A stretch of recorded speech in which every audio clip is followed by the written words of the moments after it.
সবাই ভালো করছে এবং ইয়াং এবং এনার্জেটিক এবং যারা আমরা ফরেন যারা আমরা এসছে আমাদের টিমে খেলতে সবাই রিসেন্টলি ভালো পারফরম্যান্স। শুধু কুমিল্লাবাসীরা নয়, প্রত্যেক ম্যাচ সমর্থকরাই চেয়ে আছে কুমিল্লা ভিক্টোরিয়ান্স কেমন করে সেটা দেখার আশায়। মাশরাফির দল বলে কথা। রায়হান মাসুদ, সময় সংবাদ, ঢাকা। আসন্ন বিপিএলে ভালো খেলেই ব্যাটিংয়ে আবারও ছন্দে ফিরতে চান টাইগার ওপেনার সৌম্য সরকার।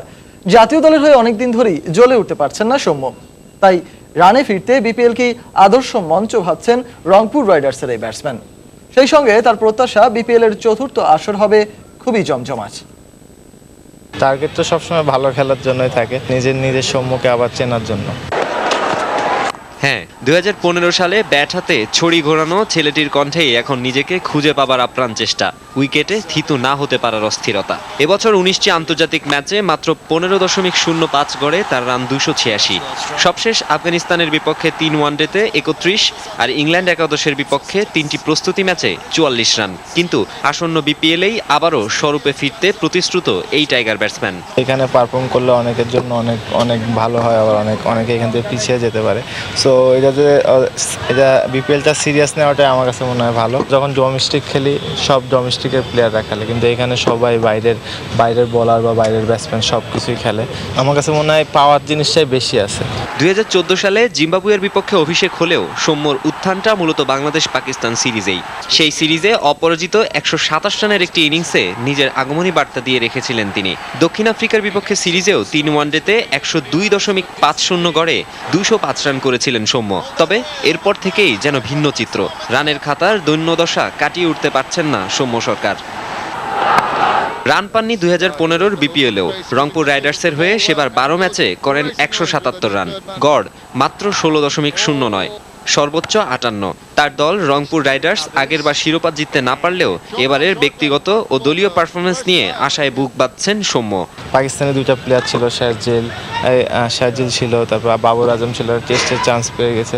তো ওরা দুজন থাকলেও আমাদের জন্য খুব ভালো হতো। তো এখন যারা আছে অবশ্যই তারা যদি তাদের 100% দিতে পারে বা আমরা যদি আমাদের 100% দিতে পারি, অবশ্যই ভালো কিছু করা সম্ভব। টি-20তেই যেন বেশি নড়বড়ে সৌম্য। ক্যারিয়ারে জাতীয় দলের জার্সি গায়ে 19 ম্যাচে 299 রান এসেছে তার ব্যাট থেকে, গড় 15.73। তাই বিপিএলে রানে ফেরার পাশাপাশি ধুমধাড়াক্কা ক্রিকেটে নিজেকে প্রমাণের আদর্শ মঞ্চই পেয়ে যাচ্ছেন সৌম্য। মাকসুম আলম খান, সময় সংবাদ, ঢাকা। আইসিসি চ্যাম্পিয়ন্স ট্রফি পর্যন্ত জাতীয় দলের ব্যাটিং পরামর্শক থিলান সামারা বীরার সঙ্গে চুক্তি নবায়ন করতে চায় বাংলাদেশ ক্রিকেট বোর্ড বিসিবির ক্রিকেট অপারেশনস কমিটির চেয়ারম্যান আকরাম খান এমনটাই জানিয়েছেন। মূলত ঘরের মাটিতে আফগানিস্তান ও ইংল্যান্ড সিরিজের জন্য শ্রীলঙ্কার সাবেক এই ক্রিকেটারের সঙ্গে চুক্তি করেছিল বিসিবি। দুটি সিরিজে বাংলাদেশ সন্তোষজনক পারফরমেন্স করায় সামারা বীরার প্রতি সন্তুষ্ট বোর্ড কর্মকর্তারা। তারই প্রেক্ষিতে লঙ্কান এই কোচের সাথে চুক্তি বাড়াতে চায় বিসিবি। এমনটা হলে নিউজিল্যান্ড, ভারত ও শ্রীলঙ্কার বিপক্ষে দ্বিপাক্ষিক সিরিজ, আয়ারল্যান্ডে ত্রিদেশীয় সিরিজ এবং আগামী বছরের জুনে আইসিসি চ্যাম্পিয়ন্স ট্রফিতে টাইগারদের সাথে থাকবেন তিনি।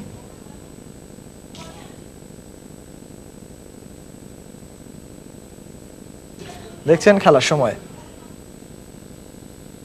নেট মানে চোখ খুলে পাখিটার মুখ, আর বেশি ইন্টারনেট পুরো দিন সেই সুখ। নেট মানে সেলফি যখন তখন, ও ও ও বেশি ইন্টারনেট, বেশি হ্যাপিনেস।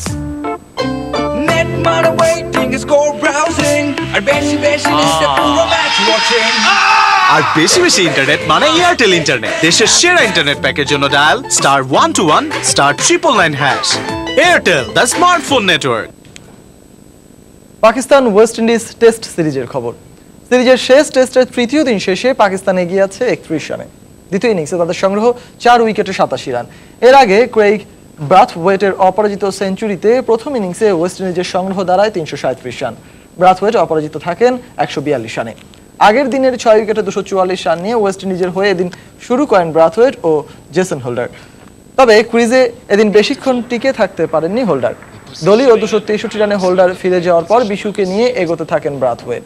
কিন্তু ব্যক্তিগত খাতায় 27 রান তুলে বিশু সাজঘরে ফিরলে অন্য প্রাস আগলে ব্যাট করে যান ব্রাথওয়েট। শেষ পর্যন্ত তার অপরাজিত 142 রানে চড়ে প্রথম ইনিংসে 337 রান পায় ক্যারিবীয়রা।